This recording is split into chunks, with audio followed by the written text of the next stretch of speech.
Mr. Mouse by Caralyn Buehner and Mark Buehner.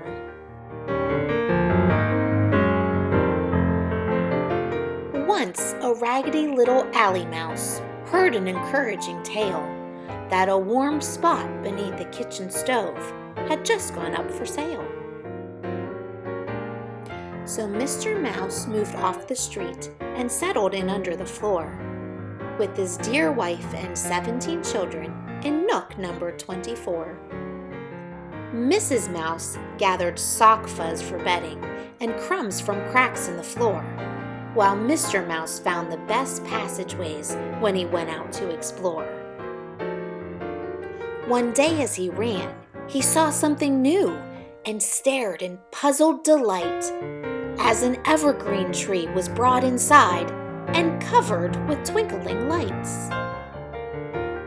The house smelled of ginger and peppermint as Mr. Mouse sniffed the air. He peeked out as trays of cookies were baked in the kitchen just upstairs. Mr. Mouse and his wife watched the gathering of family and friends that night, with dancing and singing and games and gifts, everything merry and bright. Mrs. Mouse whispered, "Why light up trees? Why dance and give gifts and sing? What makes this night special? Can you find out why they're doing all these things?" So Mouse crept by the fireplace and listened to the story of shepherds and wise men seeking a child and angels streaming glory. Mouse learned that on that night long ago was born the Lord of the earth, and the lights and the songs and the giving were to celebrate his birth.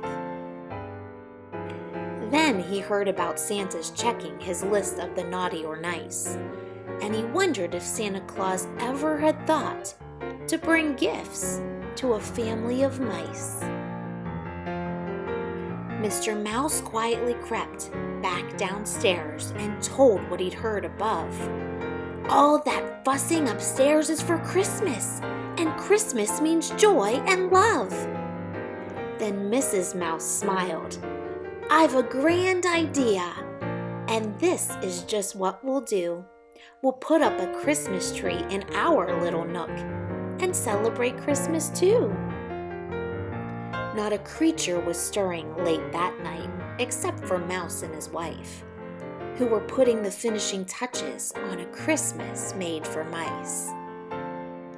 Just to be safe, Mr. Mouse tied a bell to the neck of the sleeping cat, then scurried from room to borrow a little of this and that. He dragged everything back to their mouse hole while humming a Christmas tune, and busily worked to set it all up until he'd transformed the room. A small sprig of pine and a bit of string made a perfect Christmas tree, and the glow-in-the-dark star at the top shone brightly for all to see. Mrs. Mouse had been sewing pajamas, the first pair for everyone. Mr. Mouse brought down scraps of bright paper to wrap them when she was done. They covered a matchbox with tin foil to make a table for treats, and gathered up piles of gingerbread crumbs and candy cane bits to eat. Mr. Mouse whistled, "It's time to begin!" The children poured through the door. There'd never been such excitement before in nook number 24. They danced to the tune of a music box and then played musical chairs, hide and go seek, and a round of charades, just like the party upstairs. Mrs. Mouse passed out all the packages to joyful cries of surprise. When the children saw their pajamas, they couldn't believe their eyes. They ate all the crumbs and sang Christmas songs, and then by the firelight, Mr. Mouse told the children the story about the first Christmas night. Each mouse had a miniature stocking to hang on a little hook, just in case Santa knew about mice and found his way to their nook.